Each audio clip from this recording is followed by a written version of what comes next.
So this is the 100-hour update. I basically had about 100 hours of burn time in this wood stove, and I'm going to go over some things I've discovered and some of my thoughts on the Cubic Mini and those kinds of things. First and foremost, if you look at this, you'll see a crack in the glass. Now, I know this is because of expansion and it was probably too tight. I've experienced that before. Which, it does happen. And Cubic Mini does have replacement glass for about 30 something dollars. Uh, it's pricey, which I've ordered. And I've ordered another piece of 5-inch pipe and another piece of 3-inch pipe to extend the height of my pipe overall. And I'm going to make that so that it can be removed in transit, so I don't have a big piece of pipe sticking up. Couple of things I wanted to cover. More specifically, back to the glass. I've read and read and read. I haven't called them, but I've read and read and read all over their website, and I cannot find a warranty anywhere. I should have looked at it, but there's no anything listed as a warranty anywhere on the stove, on parts, on workmanship, anything. Now, there's not really a lot to go wrong with a wood stove. It's either built properly or it's not.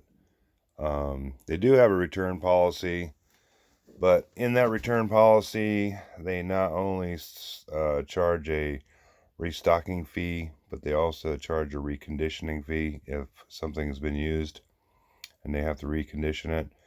And they can always refuse your product, your return, and then they'll charge you to ship it back to you. So, unless I'm missing something, from what I've seen overall, it's just not that great of a warranty.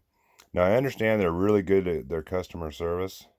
I haven't dealt with that myself yet, but I understand they're really good.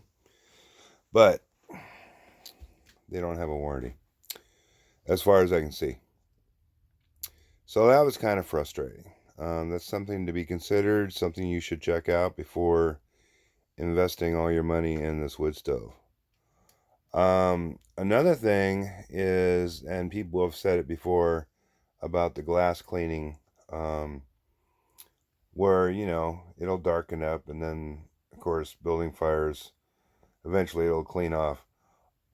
I've not really been able to get this to clean off. I mean, and maybe something to do with the crack in the glass, but you see the light area at the top. You see a little bit of a flame flickering through that crack, through the, not the crack, the space between the bezel and the dark part. This glass, a little bit has been cleaned up, but it never quite got clean. The dark area around the door or on the glass has never really quite cleaned off. Now, in fairness, I have had somewhat cool fires in here because A, the cracked glass, and B, I just didn't want to get my pipe too hot yet. I've got some improvements to do on it, which I have not done yet. Mainly because the parts haven't been here, which are taking a super long time compared to when the stove first got here. And I've got to wait until the rains are done. We've just started to get a little bit of rains. As far as burning goes, I watched a guy talk about these Envirologs that he got to burn in there. And I don't know, maybe I saw it wrong. The product didn't look too bad. But I had someone pick me up some Envirologs at Home Depot, and they're definitely the waxy type of fire log. Looks to be made out of recycled cardboard, and that's what it looks like right there on the outside. On the inside, you'll see it looks like this waxy cardboard all rolled into one. I've used at least 2 of them in here, and while it does burn, it does burn with wax, so there's probably a residue in the wood stove, in the pipe. So I'm going to have to clean that out of there and see how dirty it is after. Well, it's probably going to be more like 150 hours by the time I take it apart and see if it needs cleaning. So that's what I've been primarily using for a little while, and then lately I've been cutting up more wood. I'm burning a combination of plywood, some type of hardwood. I'm not sure what it is. It was left over from a tree that was cut down here, but it is a type of hardwood. They burn pretty fast.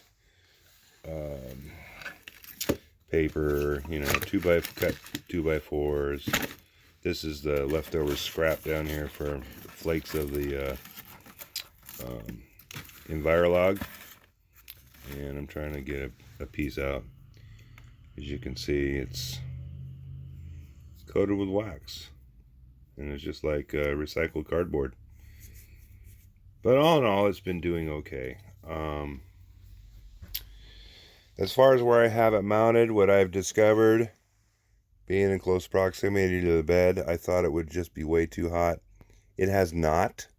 If this area here tends to be kind of cool. When I've had a really good fire going for a longer period of time, it'll get a little bit warm here. I mean, when I mean warm, I don't know, 70, 80 degrees maybe. And then same thing on the bed. It never gets really overly warm. It gets warm right in this area, but then as you move back, it gets less warm. So, yeah, I got an electric heater there. I kind of use that to supplement my heat. The way this trailer is configured and the height of the wood stove, which you can see is a bit off the floor. As you can imagine, everything from stove level up gets warm. Everything from stove level down stays cool.